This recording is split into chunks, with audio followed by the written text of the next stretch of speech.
I am amused, I said, at your fear of the world, which makes you guard against the appearance of insisting upon useless studies, and I quite admit the difficulty of believing that in every man there is an eye of the soul, which, when by other pursuits lost and dimmed, is by these purified and re-illumined, and is more precious far than 10,000 bodily eyes, for by it alone is truth seen. Now there are two classes of persons, one class of those who will agree with you and will take your words as a revelation, another class to whom they will be utterly unmeaning, and who will naturally deem them to be idle tales, for they see no sort of profit which is to be obtained from them, and therefore you had better decide at once with which of the two you are proposing to argue. You will very likely say with neither, and that your chief aim in carrying on the argument is your own improvement. At the same time, you do not grudge to others any benefit which they may receive. I think that I should prefer to carry on the argument mainly on my own behalf. Then take a step backward, for we have gone wrong in the order of the sciences. What was the mistake? He said.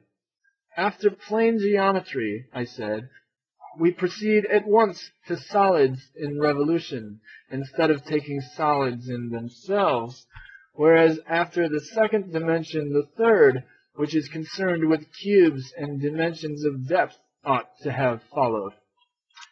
That is true, Socrates, but so little seems to be known as yet about these subjects. Why, yes, I said, and for two reasons. In the first place, no government patronizes them. This leads to want of energy in the pursuit of them, and they are difficult. In the second place, students cannot learn them unless they have a director. But then a director can hardly be found, and even if he could, as matters now stand, the students, who are very conceited, would not attend to him. That, however, would be otherwise if the whole state became the director of these studies and gave honor to them. Then disciples would want to come, and there would be continuous and earnest search, and discoveries would be made, since even now, disregarded as they are by the world, and maimed of their fair proportions, and although none of their votaries can tell the use of them, still these studies force their way by their natural charm, and very likely, if they had the help of the state, they would some day emerge into light.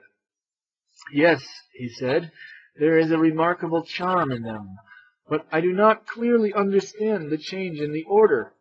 First, you begin with a geometry of plane surfaces?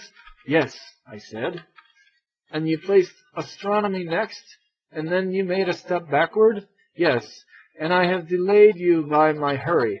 The ludicrous state of solid geometry, which in natural order should have followed, made me pass over this branch and go on to astronomy, or motion of solids. True, he said. Then, assuming that the science now omitted would come into existence if encouraged by the state, let us go on to astronomy, which will be fourth. The right order, he replied.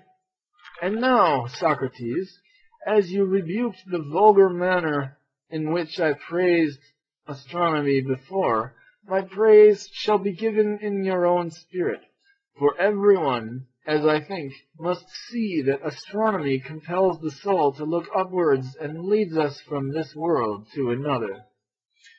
Everyone but myself, I said.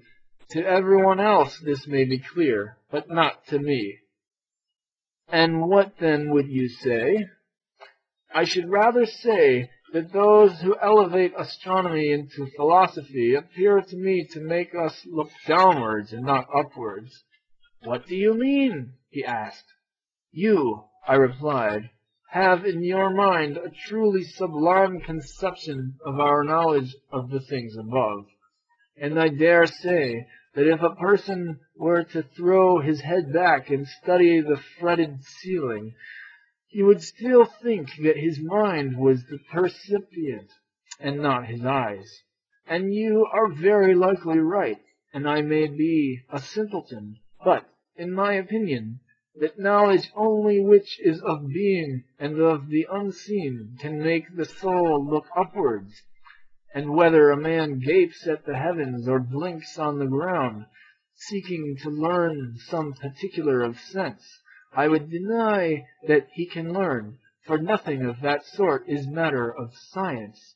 His soul is looking downwards, not upwards, whether his way to knowledge is by water or by land, whether he floats or only lies on his back.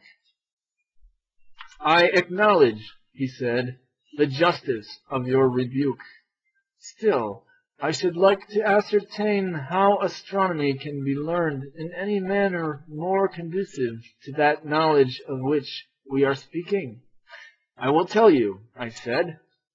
The starry heaven which we behold is wrought upon a visible ground, and therefore, although the fairest and most perfect of visible things must necessarily be deemed inferior far to the true motions of absolute swiftness and absolute slowness, which are relative to each other, and carry with them that which is contained in them, in the true number and in every true figure. Now, these are to be apprehended by reason and intelligence, but not by sight. True, he replied.